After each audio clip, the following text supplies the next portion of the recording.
Perspective. Probably the first and most important aspect a game dev has to keep in mind when creating a game, as that is the part of the game that is directly tied to the creative vision of what the game is and what they want the player to experience. This does also infer that the perspective of the game has to be watertight and has to be built in such a way that it can fully immerse the player, which can't falter in the slightest as the game progresses. But speed bumps can be hit along the way when either a glitch or bug pulls you out of this complex perspective the game has created, or if the game just runs out of steam towards the end. However, there can be times when games intentionally change the perspective of the game. An intentional change in this point of view is arguably harder to pull off than maintaining the vision, as this shift has to both be as jarring as possible to catch the player off guard, while still fitting within the frames of the vision that the game has already established. If a game attempts a plot twist and fails, it drastically takes away from the overall experience, sticking out like a sore thumb. But when they hit, oh man, do they hit well. And that's what I wanted to talk about today, the different ways video games pull off perspective shifts that both surprise the player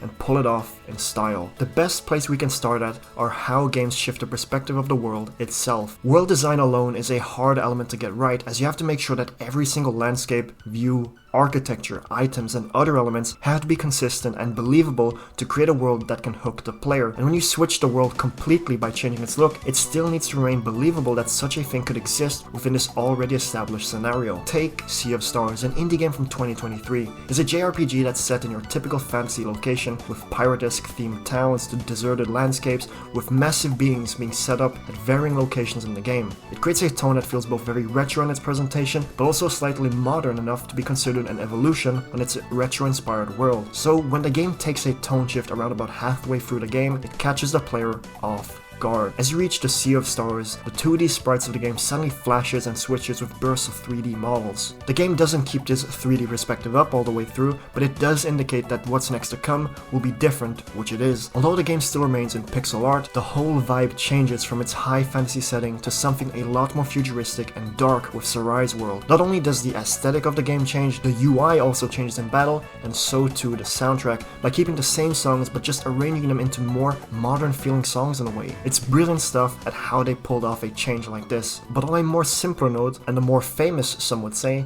is in Castlevania Symphony of the Night. Symphony of the Night is an incredible achievement in gaming. Not only is it one of the pillars of the Metroidvania genre of level design, it is also a landmark title in moment-to-moment gameplay and music-wise. But an incredible feat that this game pulled off was the reveal of the inverted castle. After you're about halfway through the game and you break the spell controlling Richter, it is revealed that Dracula is still en route to be resurrected, and then this. An inverted version of Dracula's castle comes and spawns above the castle, and Alucard sets off in this now, well, mirrored castle. Taking the base castle, flipping it upside down, inverting it, is such a simple idea, yet pulled off with class by the game. So as far as perspective shifts go, this has to be one of the most iconic in games ever. But games don't just have perspective shifts regarding the world and aesthetic of the game, as games can also shift the way the gameplay fundamentally works mid-game, making you think outside of the box and deal with challenges a lot more differently than what you could have expected. Like the world building, having the player learn the moveset and get used to it over the course of the game is important for engagement, and again, if you are to suddenly change the formula, it has to be done in a way that isn't too jarring or intrusive. This is why NieR Automata has one of the greatest combinations of gameplay switches in a game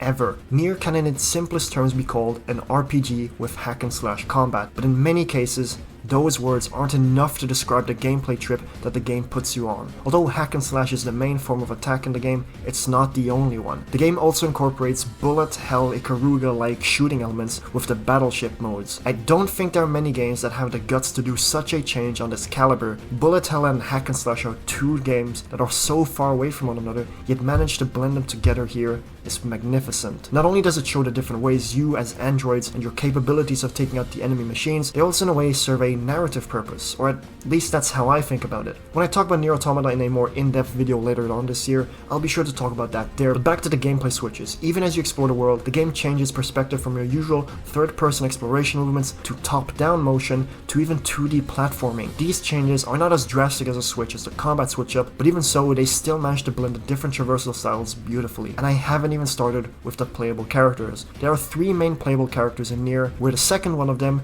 functions so different from the other two that it makes you adopt a completely different way of dealing with enemies, really changing the core philosophy behind what it means to be a hack and slash title. NieR is just different like that. On a more subtle note, one of my favorite gameplay perspective shifts, although might not actually be one, but at least when I played it back in 2015 or 16, was the secret boss fight against Culex in Super Mario RPG. Although with turn-based combat there isn't honestly a whole lot you can do in making it different unless you change enemy attacks or change the way the player can attack, it's still surprising at how much I found Culex to be a switch up from the regular bosses. This fella is straight out of Final Fantasy with his pixel art, attacks based on the elements, and the soundtrack. Sure, it might be more of a tonal shift more than an actual gameplay shift itself, but having to consistently focus on taking out his damage output rather than Culex himself makes this battle, in my opinion and from what I remember, far more challenging and strategically demanding compared to the rest of the ensemble. And man, I really do have to say the soundtrack for this battle, both the original and remake version, are just peak. And now for the final element of perspective shifts in gaming, we have narrative presentation. Yes, I have mentioned lots of foreshadowing and plot twists in my previous videos,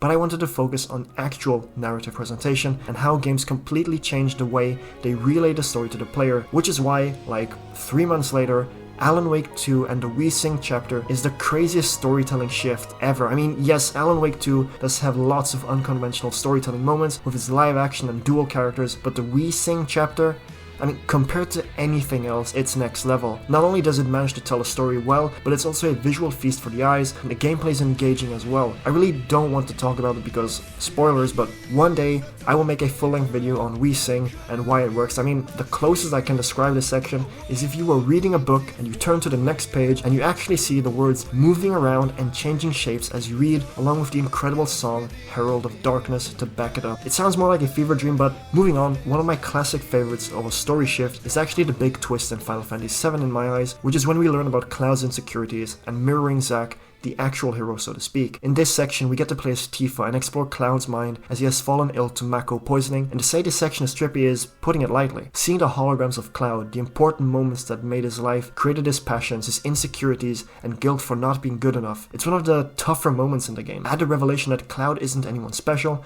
and it breaks down the illusion that FF7 and Cloud have been holding up from the start of the game. It's tough seeing someone's character getting broken down in such a way, but it's also the most human way it could have been presented. The game doesn't have any combat here if I recall correctly, and just throws a lot of dialogue at you, but not in a bad way, far from it. Out of all the reasons why FF7 is one of the most important games I've played in my lifetime, this moment is one of them for how it deals with the human condition, and all the problems that all of us go through on a daily basis that we don't wish to share with others as to not burden them with more stuff. But it also shows how opening up is important in life, as that is what gets us moving forward and starts the healing process. Really, truly powerful stuff. I love it when games change your perspectives. It not only gives us a deeper insight into the worlds that we have fallen in love with, but it can also change the way we think about the different angles to the characters we grew to love, and outside of the box thinking in how we can deal with tougher combat situations. However, I think these perspective shifts, when done well, don't just create shock value in us, but gives us a lot more room to think. Not just to think about what the game wants us to understand or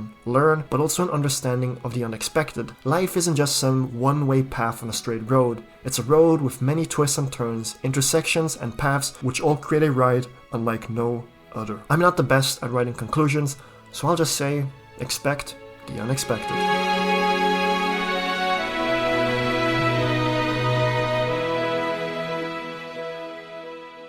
And with that, welcome to the end of the video. Thank you so much for watching, and I hope that you enjoyed the video. If you did, a like and a dislike both mean a lot if you enjoyed or did not enjoy the video, and help me gauge what works or doesn't work content-wise. But do let me know what are some of your favorite perspective shifts in gaming. Comment them down below, and if you want to see more from me, a subscribe goes a long way in helping the channel out. With that said, I don't have much else to say other than thanks for watching all the way to the end, and I hope to see you in the next one. Have a good rest of your day, night, and week, and with that, Storm out.